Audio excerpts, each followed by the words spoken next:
வணக்கம் மக்களே.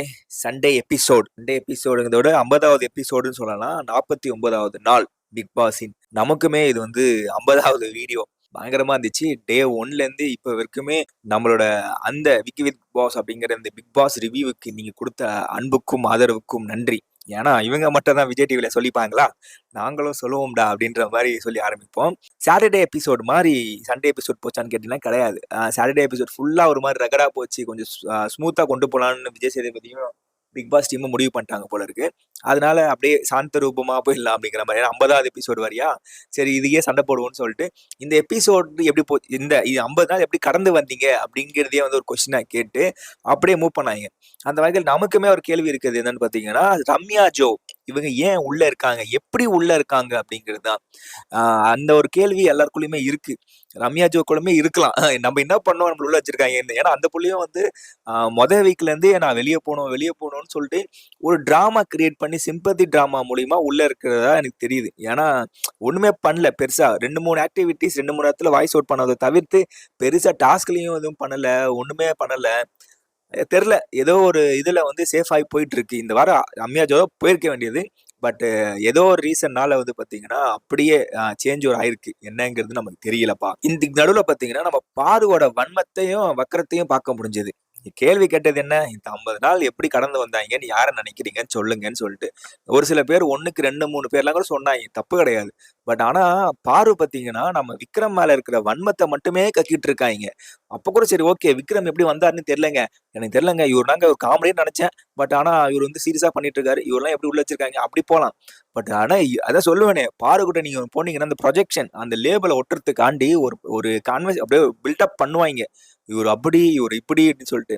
எனக்கே கடுப்பா இருந்தது. டக்குனு விஜய் சேதுபதிக்கும் தோணிச்சு போல இருக்கு. எம்மா நான் என்ன கேட்டேன்? என்ன பேசுற? சரி உட்காரு. உனக்கு எப்ப புரியுமோ அப்படின்ற மாரி உட்கார வச்சுட்டாரு. தென் இது முடிச்சுட்டு பிரேக் விட்டு போனதுக்கப்புறம் பார்த்தீங்கன்னா, இது நடுவுல வந்து பார்த்தீங்கன்னா, பார்வ வந்து நம்ம அரோரா சொல்லியிருப்பாங்க.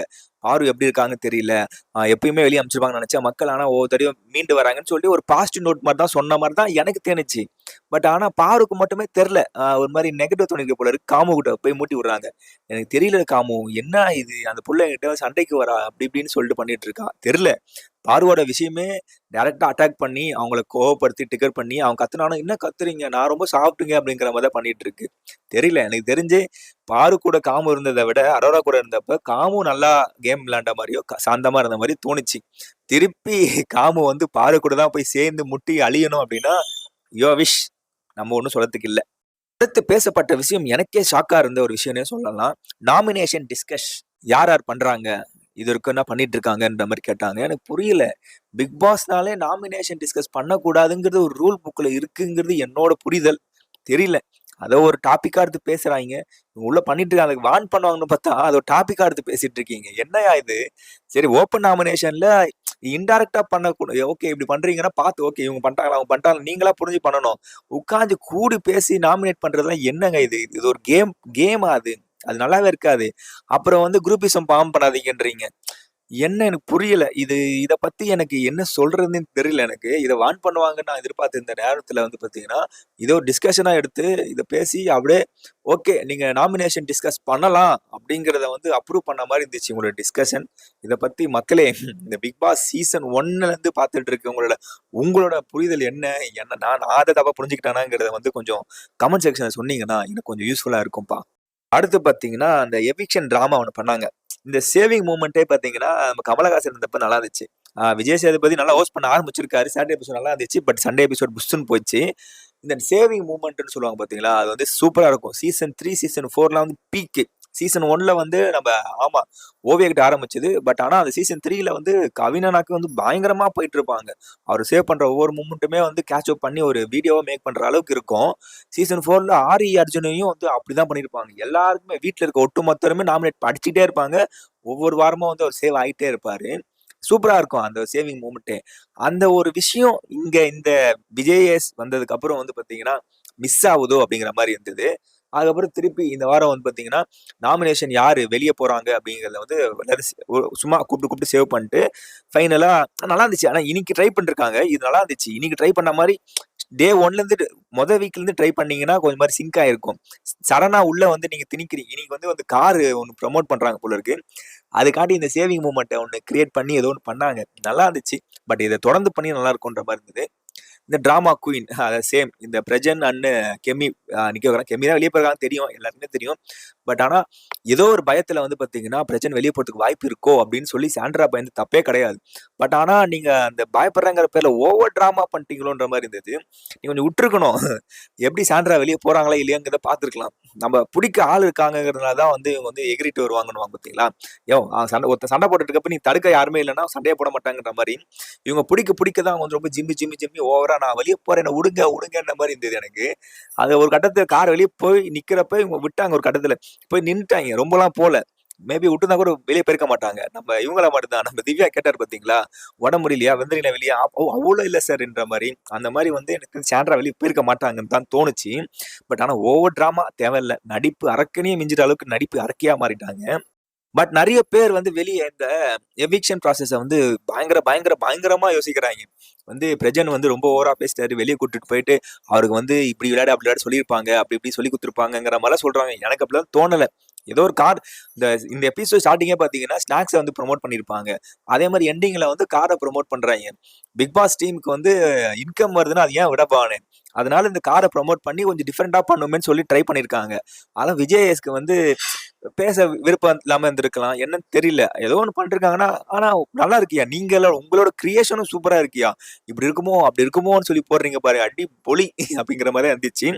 ஃபைனலா வந்து கெமிய எவிக்ட் பண்ணி கெவி வந்து வெளிய வந்து பேசி அனுப்பிச்சு விட்டாய்ங்க. அங்கேயும் ஒரு கவுண்ட் அடிச்சிருப்பாப்ல. நம்ம டைட்டில் வின்னர் வினோத் அவர்கள் வந்து அரோராவ போய் சொல்லியிருக்கோம். "கெமி நான் உன்ன ரொம்ப மிஸ் பண்ணுவேன் கெமி.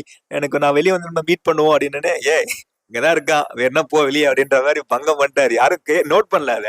அப்புறம் விஜய் வந்து பார்த்துட்டு சொல்லியிருப்பாரு. என்ன சொன்னீங்க கானா வினோத் அப்படின்னோனே, "சார் இல்ல சார் அவங்க வந்து ரொம்ப மிஸ் பண்றாங்களாம். மீட் பண்ணணும்னு ஆசைப்படுறாங்க. இதோ தான் இருக்கா. வேணா மீட் பண்ணணும்னா வெளிய போய் மீட் பண்ணிக்கோ" அப்படின்ற மாரி சொன்னேன் சார்ன்ற மாரி ஃபன் பண்ணியிருப்பாரு. சீரியஸ்லி சீசன் 9 கொஞ்சம் ஃபன்னா போகுது. கொஞ்சம் பார்க்க ரொம்ப சுவாரஸ்யமா இருக்குன்னா, அதுக்கு ஒரே ரீசன் கானா வினோத் அவர்கள் மட்டுமே. சூப்பரா இருக்கு. இப்ப உண்மையாலே மையழகன் காம்போ வந்து கிரியேட் ஆயிருக்கு. கானா வினோத் அண்ட் அமித்குள்ள. அவங்களோட அந்த சூப்பரா இருக்கு. இவரு கத்துக்கிறதும் அப்புறம் இவரு இது பண்றது இன்ஸ்ட்ருமெண்ட் வாசிக்கிறதும் பாடுறதுங்கிற மாரி ரியல் மெய்யழகன் காம்போ வந்து பேர் ஆயிருக்கு. இந்த தேவையற்ற தர்பூசணி தலையனுக்கு குடுத்த சப்போர்ட்ட கொஞ்சமாச்சு நீங்க வந்து அமித்துக்கு குடுத்தீங்கன்னா, அமித் அண்ட் கானா வினோத்தோட இந்த காம்போ குடுத்தீங்கன்னா, இந்த காம்போ நல்லா ரீச் ஆகும். அது மூலியமா நல்ல விஷயங்கள நம்ம ஊக்குவித்து கொஞ்சம் சப்போர்ட் பண்ணலாம்யா. தேவையற்ற அந்த டாக்ஸிக் மெய்யழகன் காம்போ குடுத்த சப்போர்ட்ட நீங்க பாசிட்டிவா இருக்கிற நல்ல உண்மையான மையலன் காம்போ குடுக்கலாங்கிறத சொல்லி இந்த எபிசோட முடிக்கலான்னு பார்த்தா கிடையாது. அரோரா அண்ட் பார்வதிக்குள்ள இருக்கிற பிரச்சனை. கமும் நடுவுல மாட்டிக்கிட்டு இந்த ஒரு டயலாக் ஒண்ணு இருக்கு. "கொஞ்சம் அழகாக ஏன்டா பொறந்தோனோ போதும் நான் பட்ட பாடுன்ற" மாரி காமு வந்து அரோரா, பாரு அப்படின்னு மாத்தி முடிச்சிட்டு இருக்காரான்னு கேட்டா கிடையாது. காமு தான் வந்து 2 பேர்கிட்டயும் வந்து கேம் பிளான் பண்ணிட்டு இருக்கான். அரோரா கிளீனா சொல்லிட்டாங்க. "எப்பா உனக்கு பார்வதி தான் முக்கியம்னா போய் தொலை. எனக்கு பிரச்சனையே கிடையாது. அவ வந்து உன்ன பத்தி என்ன பண்ணாலும் அதே தான் என்னையும் பண்ணா. எனக்கு வந்து அவ என்ன பண்றாங்கன்னு தெரிஞ்சு போச்சு. அவட்ட நான் பேச ட்ரை பண்ணேன். கால்ல மட்டும் தான் விழல. உனக்காண்டி நான் கெஞ்சினேன். அவ ஓவர் சீன் போட்டுட்டு இருக்க. என்னால அவட்ட பேச முடியாது. நீ பேசுறேன்னா பேசிக்கோ. அவகிட்ட பேசுறவங்கிட்ட நான் பேச முடியாது. நான் உன்கிட்ட எதனா விளையாட்டா சொல்லி, அத பின் அவட்ட சொல்லி, அவ வந்து ஏதோ கேம்ல போறதுக்கு எனக்கு வேணாம்ப்பா. நீ எனக்கு இருக்காங்க. கானா வினோத் இருக்காப்படி, அமித் இருக்காப்படி. நான் பார்த்துக்கிறேன். எனக்கு ஒண்ணும் யாரும் இல்லாமலாம் கிடையாது. நீ போய் முட்டு சந்துல முட்டின்னு சாவறனா சாவுடா" அப்படின்னு சொன்னாங்க. சீரியஸ்லி ட்ரூத் இல்ல. பாரு வந்து இட்ஸ் நாட் ரியல் பெர்சன். அவங்க வந்து உள்ள ப்ராப்பர் கேம் விளையாடிட்டு இருக்காங்க. அவங்க யாருக்குமே உண்மையா இல்ல. இண்டிவிஜுவலா பார்த்தீங்கன்னா, பாருவோட கேம் பிளே சூப்பர். அவங்க ஒரு மாரி பண்ணிட்டு இருக்காங்க. ஆனா அவங்களோட கேம் பிளே ரொம்ப கேவலமா இருக்கு. அதான் ஹீரோன்னு இருந்தா ஒரு வில்லன் ஒருத்தன் தேவையில்ல. அந்த மாரி விக்ரம்னு ஒருத்தர் வந்து சூப்பரா கேம் பிளே பண்ணிட்டு இருக்கப்ப, அவருக்கு ஆப்போசிட்ல கேவலம் விளையாடுறதுக்கு ஒரு ஆள் தேவையில்ல. அப்படிதான் நான் பார்வ பார்த்துட்டு இருக்கேன். உங்களோட புரிதல் என்னங்கிறத நீங்க சொல்லுங்க. இவ்வளவுதான் சண்டே எபிசோட்ல நடந்தது. பெருசாலாம் ஒண்ணும் கிரியேட் பண்ணல. இப்படிதான் போச்சு. அடுத்தடுத்த வாரத்துல எதிர்பார்ப்போம். எப்படியோ இதுக்கப்புறம் பேப்பர் ரோடு வந்து வாய விட மாட்டாருன்னு நினைக்கிறேன். என்ன நடக்குதுங்கிறத வந்து இந்த வீக்ல நம்ம தொடர்ந்து பார்ப்போம். அதே ஸ்டார்ட்டிங்ல சொன்ன மாரி தாங்க. நம்மளோட டே 1 வீடியோல இருந்து இந்த 50வது வீடியோ வரைக்கும் நீங்க குடுத்த அன்புக்கும், ஆதரவுக்கும் நன்றி. மீண்டும் உங்களை 51வது வீடியோவில் சந்திக்கும் வரை உங்களிடமிருந்து விடைபெறுவது நான் உங்கள் கிட்ட. பாய். See you.